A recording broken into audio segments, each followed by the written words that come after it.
record. Stick around as we dive into another artistic embarrassment. This is Dancing with Ghosts.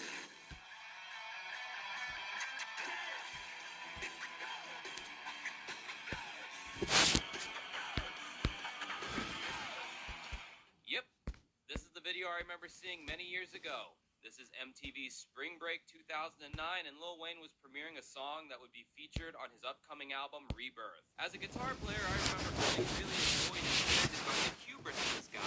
Here he was, fresh off the heels of the Carter 3, a record that sold over 8 million copies in the US alone, now thinking he can conquer the rock world as well. I mean, how hard could it be? Yeah, see, that's the problem with attempting a genre where playing a musical instrument is vital. You actually have to be able to play the instrument. Wayne is rocking his guitar not only on the cover of the album, but he's playing it live, or wait, he plays it for the opening bit and then never really touches it again.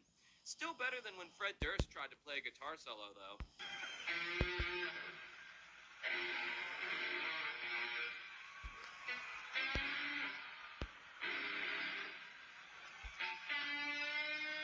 Shag my friends tonight! What the fuck was that? Anyway, Lil Wayne is posing as some kind of rock star even in the videos. Wait, why are the guys from Korn Lil Wayne's backup band? I don't know, maybe Wayne got the inspiration from Korn's Twisted Transistor music video where a bunch of rappers portray the band members.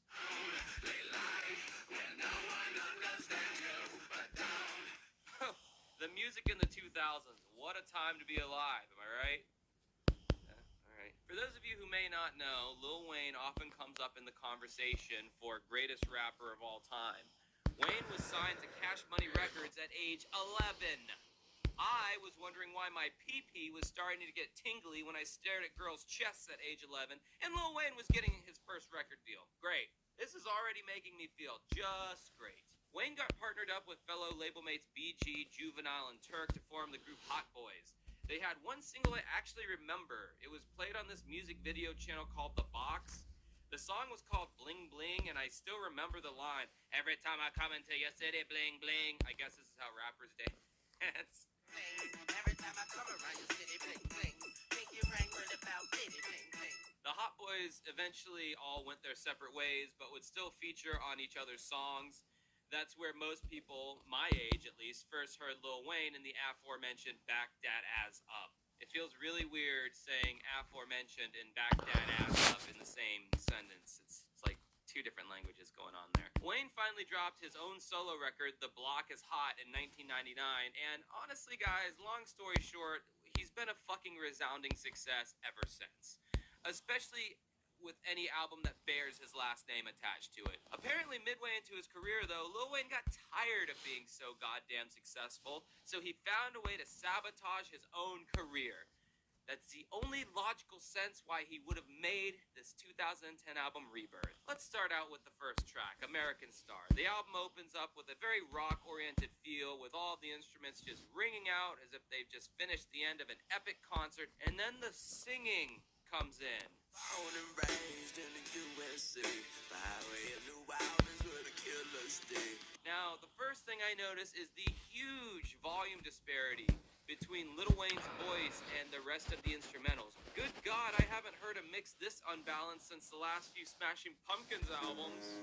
His voice is so much louder than any of the music, which I find distracting and irritating since Lil Wayne can't sing. One of the big complaints about this album is the sickeningly thick use of autotune. It's so obnoxious, and it's on almost every fucking track. Born and raised in the USA, where the government's watching what you do and say. Kanye West 808s and Heartbreaks, eat your heart out, baby. This track, American Star, featured the singer Chanel, and she's used several times on this record, including this track.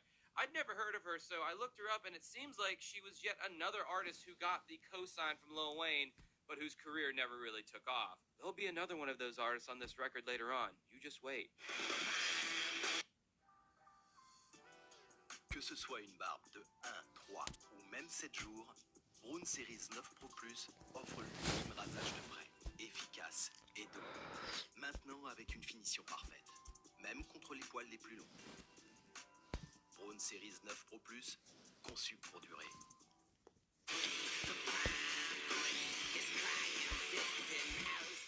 next song, Prom Queen, was supposed to be the big single that was supposed to captivate the world with Wayne's ability to rock.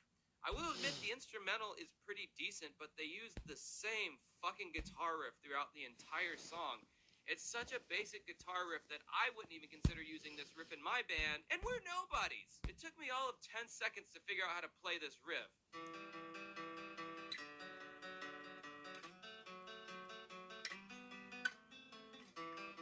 Yeah, it's like three minutes of that.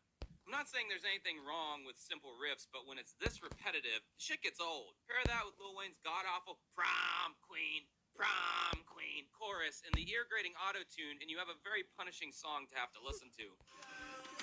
Walk on air, show me to the edge and I walk off there. We ain't high enough, au contraire. Up next, we have the song Ground Zero, where the drums sound more real on this song. They don't mix the drums for a rap audience here. They actually have a more natural sound to them.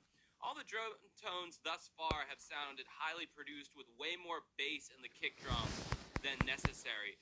It's like they thought they could make this amazing crossover record if they could make it feel like a hip-hop record, but sound like rock. Up next, we have the song Da Da Da. Oh, I wonder if it'll be a cover of this song. Da da da. Da da da. No, it wasn't.